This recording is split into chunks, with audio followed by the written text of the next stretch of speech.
দুর্গাপুরের বেনাচেতির শালবাগান এলাকা। অন্ধকার গলির ড্রেনের ভেতর থেকে হঠাৎ ভেসে এলো এক করুণ কান্না। প্লাস্টিকের ভিতরে মোড়া ছিল এক নবজাতক শিশু।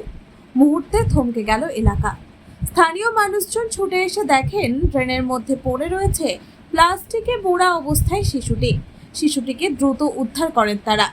খবর দেওয়া হয় দুর্গাপুর থানার পুলিশকে। পুলিশ এসে শিশুটিকে দুর্গাপুর মহকুমা হাসপাতালে ভর্তি করে। আপাতত শিশুটি চিকিৎসাধীন।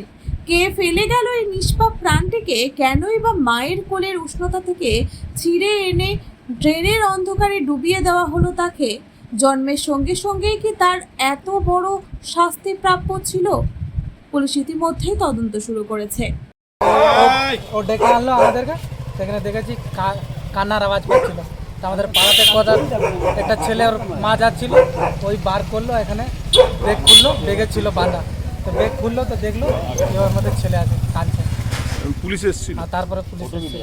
পুলিশ এসে নিয়ে গেছে। আপনার নাম? অরুণ খারবার। অরুণ খারবার।